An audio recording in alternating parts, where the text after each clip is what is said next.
Welcome to Facts TV News, where everything is true.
Woman shot and killed in church.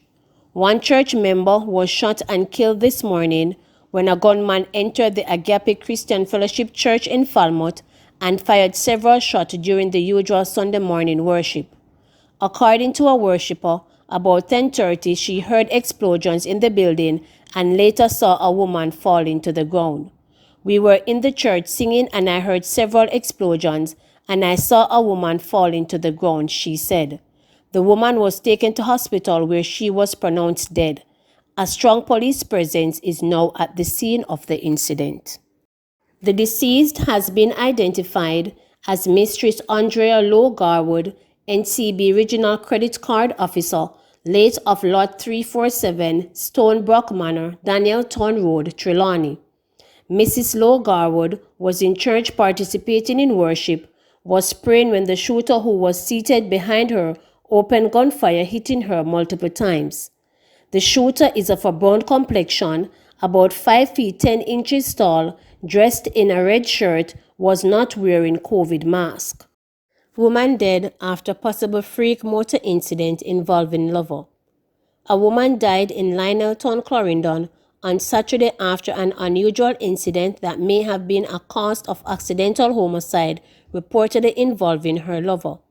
The Corporate Communications Unit (CCU) of the police force confirmed the death, but said they were trying to confirm all the relevant details. It was said that she was destroying a car at a location, and then she and the man got back in the car and drove off. They stopped on the roadside and she got out. He then attempted to drive off, but she jumped on the bonnet and was hit, a CCU representative said. The woman, who was said by sources to have been badly injured in the process, reportedly died a day later on Saturday. Sources on the ground said citizens saw that transpire and held the man who drove the car. He is reportedly in police custody, but no charge has so far been laid against him. Priority call for teachers, students to get COVID-19 vaccines locally. Government Senator Dr. Sophia Longmore has expressed the viewpoint that teachers and students should be included among the priority groups to receive the first dosages of the COVID-19 vaccines in the island. Specifically, Longmore is suggesting that among the students for consideration should be those who are scheduled to sit upcoming external examinations. She made the suggestions during Thursday's sitting of the Joint Select Committee in Parliament on the COVID-19 pandemic. In noting that education should be of paramount consideration, the senator said it is also vital to keep the population educated, especially during the ongoing pandemic. So, in that categorization of who first may be privy to getting the vaccine, I would definitely consider teachers and students, especially those who will be sitting external exams, so that we give those populations priority as we have other population groups, Longmore argued. Jamaica is to receive its first doses of vaccines, costing some $3 billion, from the COVID-19 Vaccines Global Access COVAX facility on April 21. The COVAX facility is designed to accelerate equitable access by countries globally to safe COVID-19 vaccines. Initially, 16% of the island's population was slated to be vaccinated this year, but there have been some indications that a higher percentage is likely to be achieved within the time frame.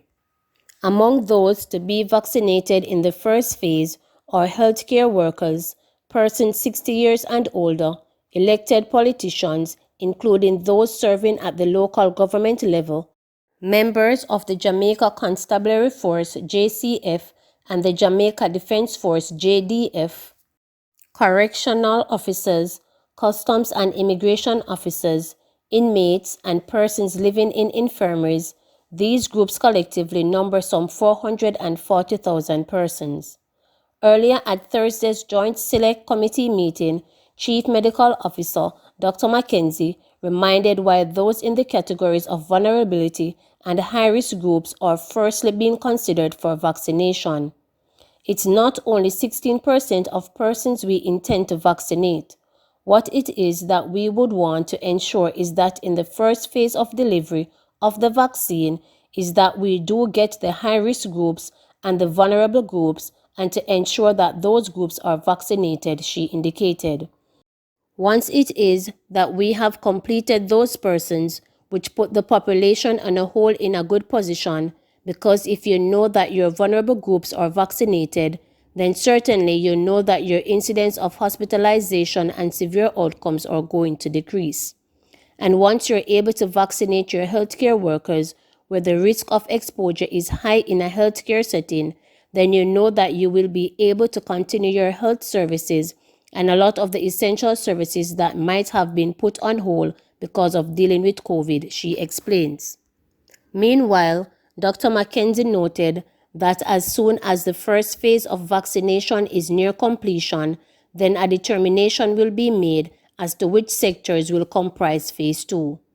We're hearing about teachers and hotel workers. Certainly, we will be looking at who next, she assured. The chief medical officer also sought to explain the rationale behind the phased approach that has been taken by the Ministry of Health and Wellness. The phased approach is key because we are not sure what the future will look like 6 months down the road. Viruses change, and you can have mutation to a form that does not create any problems. So, who knows? 1 year from now, we may not need to have a vaccine because even if you get it, it may not do anything to you, she stated. It's not me, says Damon Crawford in reference to trimming video. It's not me, says Damon Crawford in reference to trimming video. Oh, Jah would never give the power to a bald head. Run come crucify the dread. Time alone, oh time will tell. Think you're in heaven but you're living in hell. Time will tell, Bob Marley and the Wailers. Controversial People's National Party PNP Vice President Damon Crawford has reacted to a video which has been circulating online with a man who bears of uncanny resemblance of the former Member of Parliament getting his locks cut by a brown-skinned female and well-lacquered fingernails and a wicked pair of blue scissors. It's not me, laughed Crawford, a former representative of East Rural St. Andrew. That video is not of me, as I know Jah will never give the power to a bald head, he added. Crawford said he has been bombarded with calls from hundreds of people who were concerned that he had done away with the trademark locks, and thereby giving into the Babylonian system, which may dictate a more conventional look to make it in a mainstream politics. He said some people were aghast at first and were mightily relieved that it wasn't him. In the 12-second video, the young lady snatched the last strand of Rastafarian locks from a man seated on the ground while a man off camera cheers on the new image. No joke, right there so. No disrespect to Selassie I. The former Rasta is heard saying himself. There are many strands of fear as forms of politician expression. In the 1930s, the Rastafari, also spelled Rastafari, religious and political movement was established in Jamaica and was subsequently adopted by many groups around the globe. The movement, along with adopting a healthy lifestyle, includes the wearing of long hair locked in a natural uncombed state, dreadlocks, and dressing predominantly in the colors of red, green, gold, and black. And in the 1960s, the afro came to symbolize the civil rights movement as an important symbol of the movement and its Black is Beautiful ethos. Then, in the 1980s, punks with Spike's mohawk spearheaded the anti-establishment aesthetics. But in modern-day Jamaica, the land of reggae, Rasta or dreadlocks, has remained king of the hair evolution. Why would I trim when I have a duty to prove that I don't have to trim to win, and our people don't have to bleach to reach, quitted Crawford. In some regions of the world, a few Rastafarians have done well in representational politics, as Nandar Stephen Tangso, a New Zealand social ecologist, researcher and educator who was a member of the New Zealand Parliament from 1999 to 2008 and represented the Green Party as an MP among them. So Crawford ascertained that he would not trim to win is certainly not unfounded. Please remember to subscribe, like, share, and click the notification bell for daily updates.